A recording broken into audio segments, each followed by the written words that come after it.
The sky is still dark when the conductor wakes. It's a cold morning in the year 1886.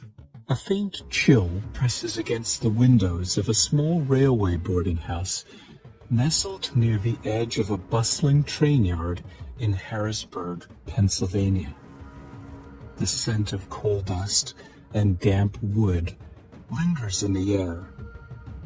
Outside, the rails glint faintly under the early frost.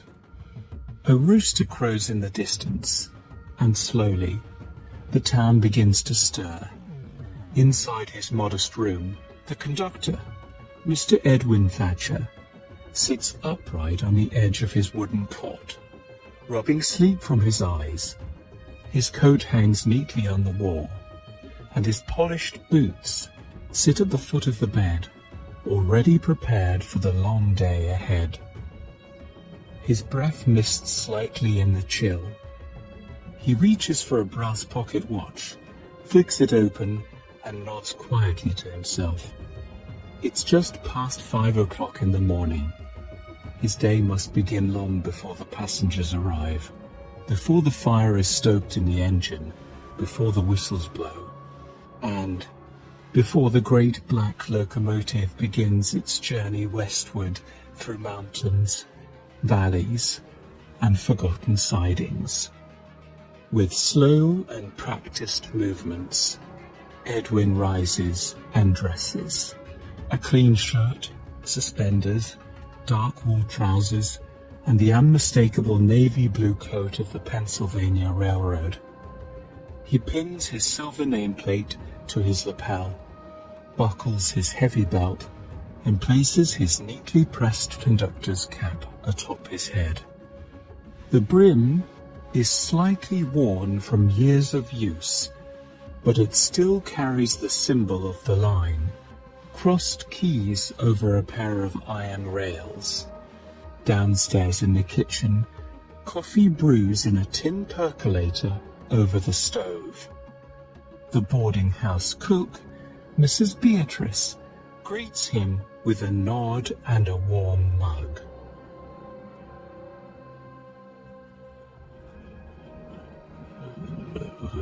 She already made a stack of Johnny cakes and bacon for the men heading to the yard.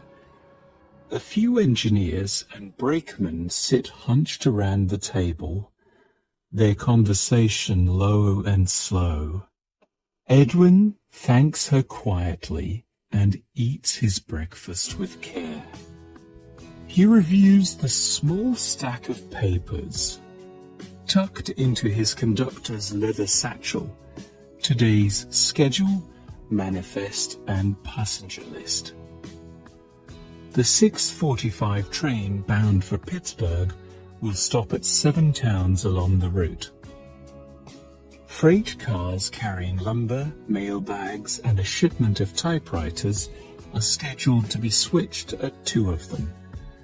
A few names on the passenger list catch his eye. One traveling reverend, a family of 4, and a young woman listed as a music teacher, headed west to start a new job. Outside, the first pale light of dawn begins to rise. The rhythmic hiss of steam reaches his ears from the nearby shed. Engine No. 114 is already being fired up, its iron belly warming for the miles ahead. Edwin finishes his meal, wipes his hands on a linen cloth, and tips his hat to Mrs. Beatrice. Then, leather satchel over his shoulder, he steps out into the cold morning air. As Edwin steps out into the early morning light, the sharp air meets his cheeks like a whisper. The town is still caught between sleep and stir. Only a few distant sounds punctuate the calm. The slow beat of a blacksmith's hammer, the faint clop of hooves on brick, and the sigh of steam escaping through the yard pipes. The train yard, just a few blocks away, feels like a world unto itself. Dozens of tracks curve and crisscross over the gravel, each laid with care, their iron shining softly with dew. Empty boxcars sit in long rows, their heavy doors closed tight. Wooden barrels, canvas-covered crates, and mailbags are stacked in organized clusters, waiting for the day's work to begin. The great locomotive is waiting too. Engine now. 114 sits quietly under the tall roof of the engine shed. It is a hulking iron creation, its black surface already beaded with droplets of condensation. A faint red glow escapes from beneath its firebox, where a fireman tends the growing blaze that will heat its massive boiler. The conductor's boots crunch along the gravel path as he approaches the engine.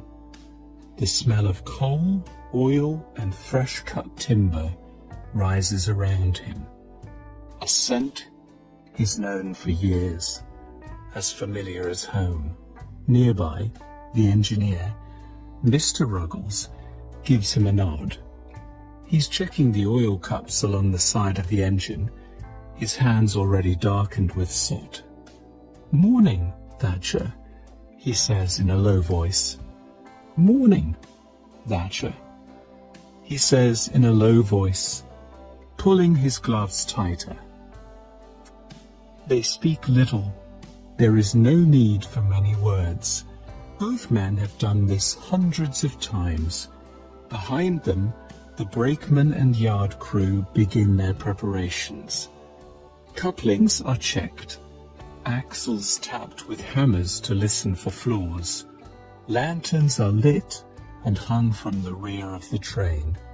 Baggage is loaded into the compartments with care, each piece recorded in a small ledger book by the station clerk. The passenger cars, long wooden carriages with rounded roofs, are lined up and waiting. Their windows are fogged from the inside, but soon the warming stoves within will banish the chill.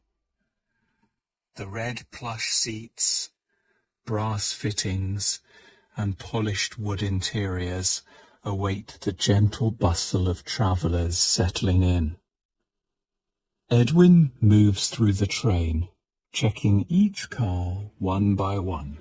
He straightens curtains, inspects lamps, ensures that the small lavatory at the end of each car has fresh water and folded towels. At the back of the train is the conductor's office, a small compartment with a desk, ticket log, lantern, and a fold-down bench where he'll rest between station stops. Outside, the great iron bell of the locomotive sounds once, low and mellow. Its echo rolls across the yard like a slow wave, waking the town, alerting passengers that departure is near. As Edwin steps back onto the platform, he removes his pocket watch once more. The hands read 6:30 a.m., precisely 15 minutes until departure. Passengers will begin arriving any moment now. Hats pulled low, trunks in hand, tickets at the ready. But in these final quiet moments, the train is his alone. The hush of morning gradually gives way to movement.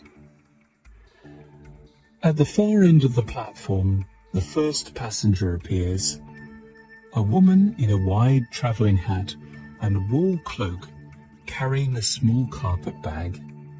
Behind her, a pair of older gentlemen arrive, deep in conversation, their breaths visible in the crisp air. A child clutches her mother's hand, eyes wide with anticipation, and a red ribbon fluttering from her bonnet. Soon, The station fills with soft voices and the sounds of footsteps on timber planks. A porter wheels a squeaky cart stacked with trunks, tipping his hat politely to each new guest. The station agent, mustache neatly combed, checks passenger lists with a fountain pen, nodding as Edwin passes by.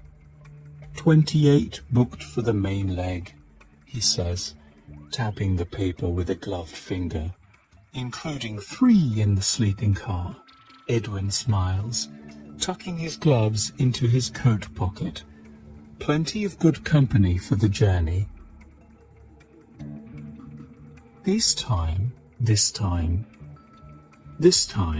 with passengers in tow, each person is greeted with a warm but professional tone. "Good morning, sir. Welcome aboard, ma'am. Your seat is just there, beside the window."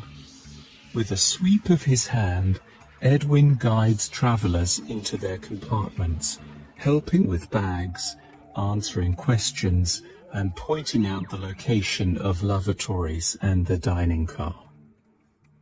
He answers inquiries about connections, weather conditions, and travel times with patient clarity. An elderly man asks if the train will pass the river bend before nightfall. He used to fish there as a boy. Edwin assures him that it will. In the first-class car, upholstered in fine red velvet and polished mahogany, a pair of businessmen quietly unfold newspapers while a woman removes a shawl and arranges a small knitting basket on her lap. In the rear coach, the atmosphere is humbler but no less comfortable. Farmers, tradesmen, and young labourers settle into place, brushing straw from their boots and removing caps. Respectfully, as Edwin passes. Outside, the coal tender is topped off, and the final mail sacks are slung into the sorting car. The fireman rings the bell again, louder this time, and the engine puffs a low gust of steam, hissing into the cold air like a waking giant. It is almost time. Edwin steps off the train once more and walks to the far end of the platform.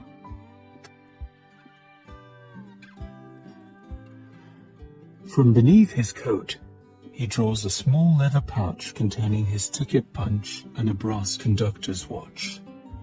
Worn smooth with years of handling, he checks the time. The minute hand rests exactly on the hour. With a practiced motion, he lifts his hand and gives the signal. A crisp swing downward.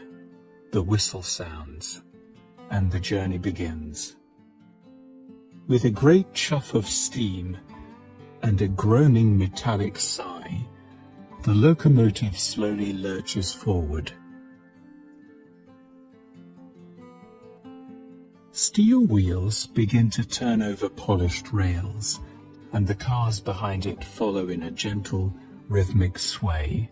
The familiar cadence of a departing train, the low rumble, the increasing clatter, fills the air. Inside the cars, passengers settle more deeply into their seats. There's a shared sense of relief, of motion, of purpose. Children press their noses to the glass, eyes wide, as the station slips behind them. Horses in the distance raise their heads. Farmers stop their work momentarily to watch the train glide past. A daily ritual in a changing world. Edwin walks the aisle with practiced ease, gently moving from car to car with a quiet grace that comes only from years aboard. The train rocks from side to side as it picks up speed, but he is steady, like a sailor on a familiar sea. Clip, Clip, clip. His ticket punch clicks with soft precision as he moves down the aisle, stopping at each row. Ticket, please. He collects stubs, inspects dates, and offers a kind word or a respectful nod. For those who've never ridden the train before, their eyes anxious, hands uncertain, he offers reassurance. Don't worry. We'll stop at Milltown by noon. The conductor there will help you make your connection. In the rear cars, he assists a woman with a baby, lifting her trunk into the overhead shelf. In the mail car, he checks in with the clerks as they sort stacks of envelopes and parcels, their fingers flying with practiced speed. Outside the window, forests pass in green and brown blurs. Streams glint like threads of silver, winding between fields and valleys. Telephone poles appear and disappear like metronomes, counting the miles. A hawk circles above a fallow field. In the dining car, a waiter in a crisp apron lays out tablecloths and polishes silverware, preparing for lunch. The gentle clink of ceramic cups and saucers is carried by the rhythm of the rails. The engine whistle blows again, long and low. It echoes through the hills, across rivers, and into the ears of waiting children on faraway farms. Edwin pauses in the vestibule between cars, opening the window slightly to feel the breeze. Cool air rushes in, scented with coal smoke and pine. He takes a deep breath, eyes scanning the horizon. The land stretches wide ahead.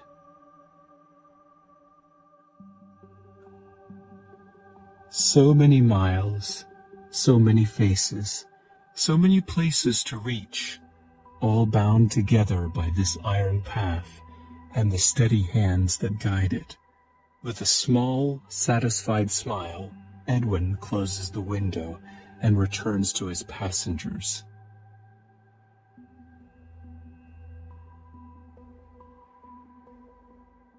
As the morning stretches gently into midday, the train hums along the tracks like a lullaby in motion. The rising sun now casts long rays through the windows, warming the worn wood of the passenger cars and gently illuminating dust motes that float lazily in the air. Inside, the mood is calm.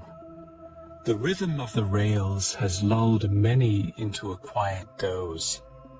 A gentleman folds his newspaper and places it in his lap, eyes closed. A child leans against her mother, curled up under a traveling shawl.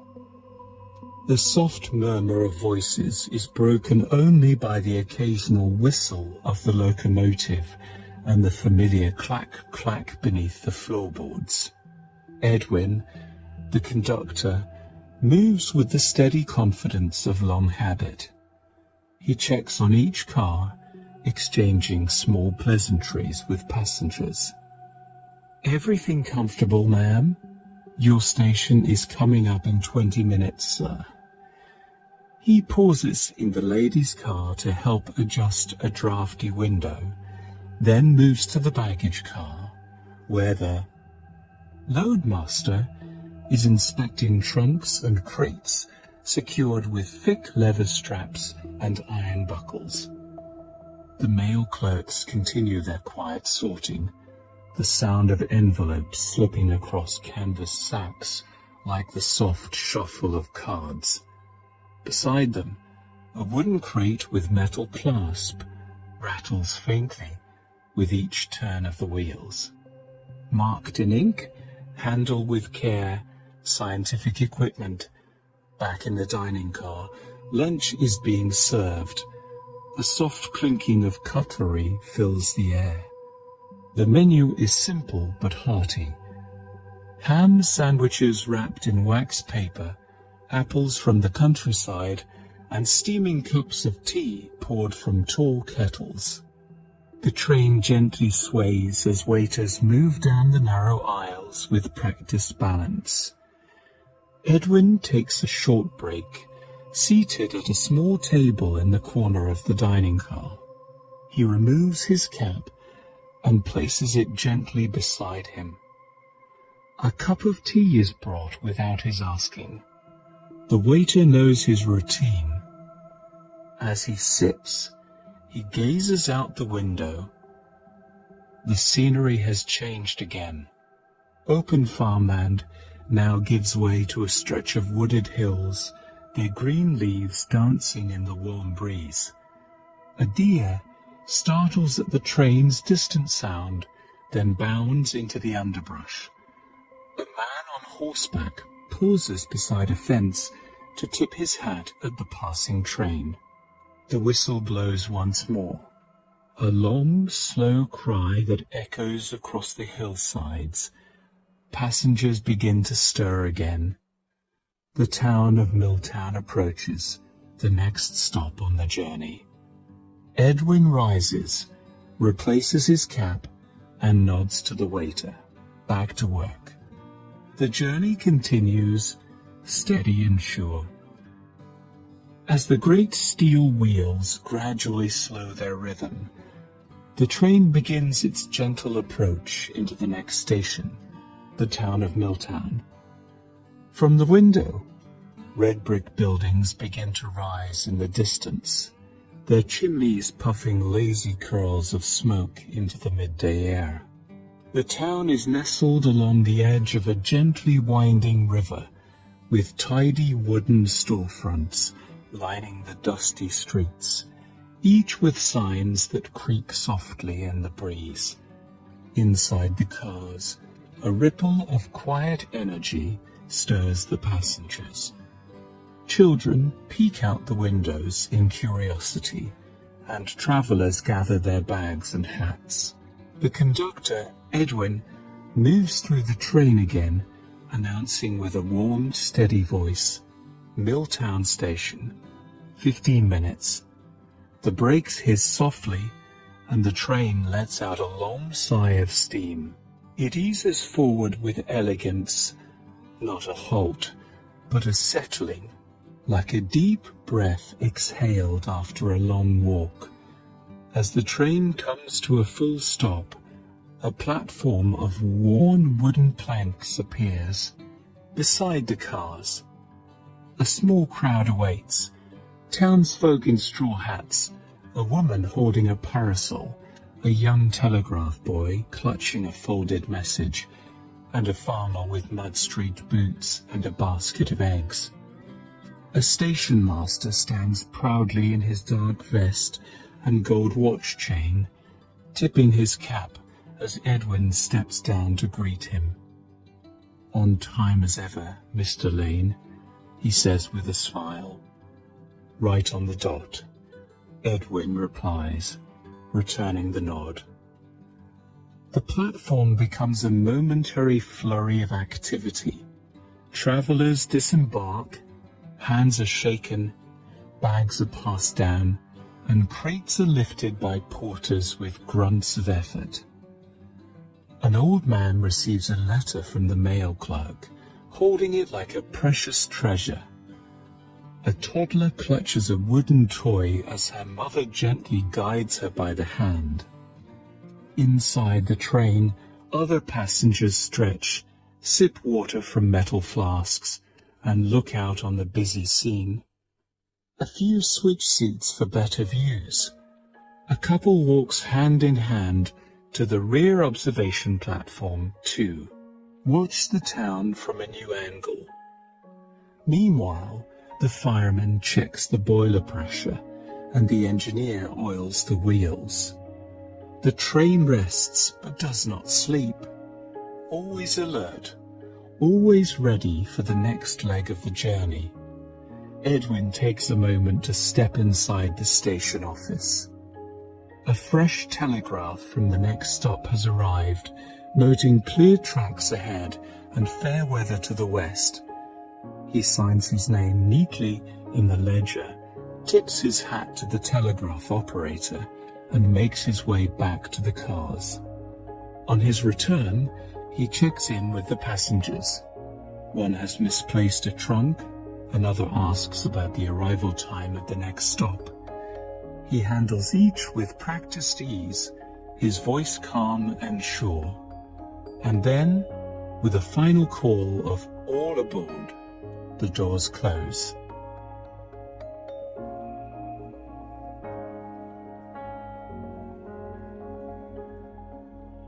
The whistle sounds, and once again the wheels begin to turn. The train eases forward, leaving Milltown behind, onward, westward, into the waiting afternoon. The countryside begins to unfold once more as the train picks up speed. Meadows dotted with wildflowers sway in the afternoon breeze. Gentle hills roll past like waves, and sleepy cows glance up as the train whistles gently across the horizon. Inside the conductor's car, Edwin takes a moment to sit by the window, allowing himself a brief pause. The rhythm of the train, the gentle clatter of the wheels, the low hum of motion, fills the silence like a lullaby. For just a few minutes, he watches the land go by. He sees a group of school children waving from beside a fence, their lunch pails swinging at their sides. He nods in return, though they can't see him.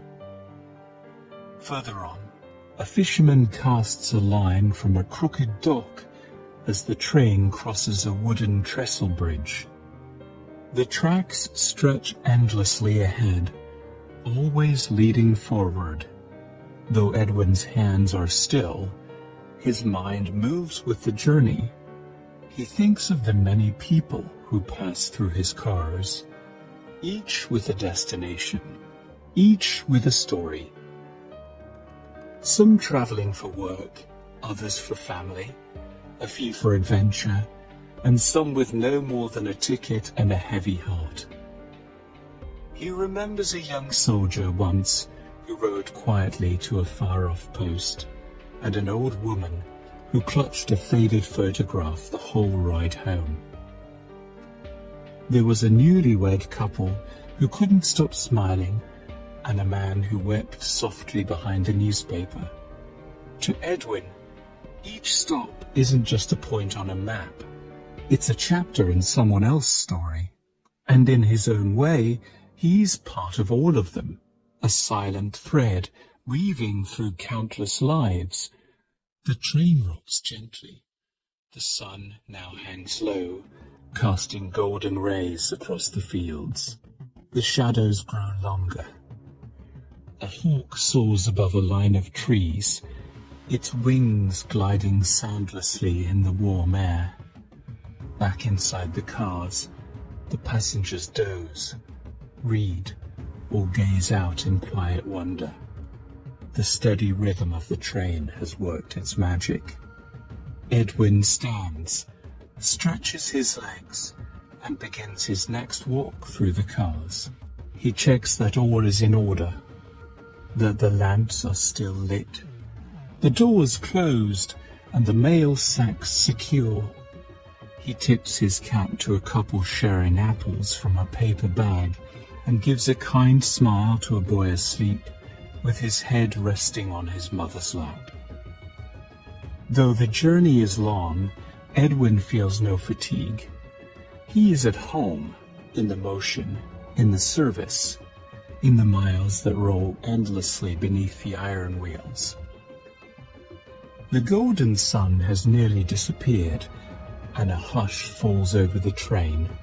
The rhythmic clatter of the wheels continues steadily, but something about the sound has softened, as though the train itself is growing sleepy, coasting through the final miles of the journey. The conductor Edwin makes one last round through the cars.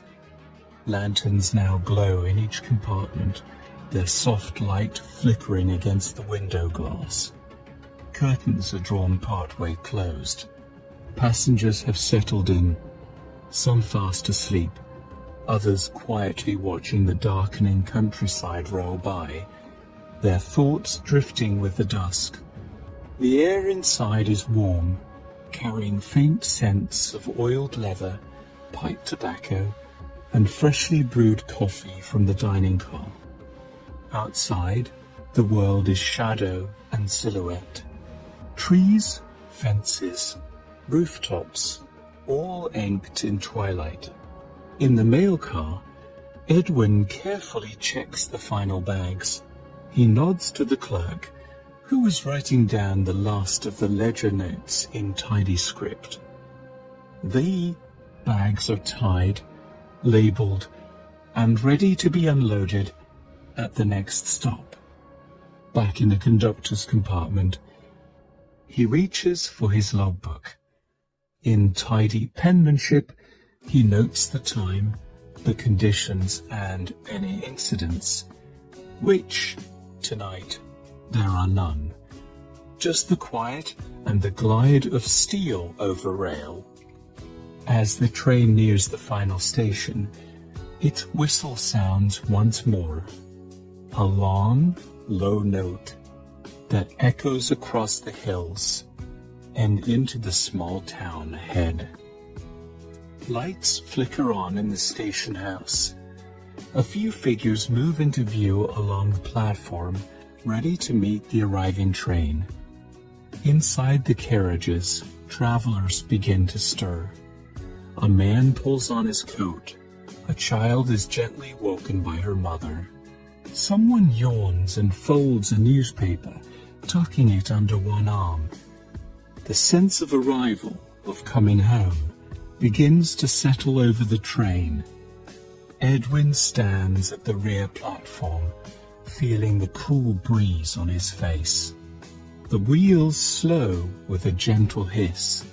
The platform lanterns shine brighter now, casting warm halos through the gathering dark. With a practiced motion, he steps down from the train, landing softly on the worn wooden boards of the platform. He tips his hat to a waiting porter and begins helping passengers descend. A final wave, a final good evening, and then the station begins to quiet again. The journey has ended, not just for the passengers, but for Edwin too. The train, now resting at the end of the line, breathes steam and settles into stillness like a great, contented creature. In the silence, Edwin smiles. Tomorrow, another journey will begin, another sunrise, another 100 miles of track. But for now, beneath the stars and the station lamps, everything is still. Everything is enough. And the conductor, steady and quiet, fades into the evening as the night claims the rails once more.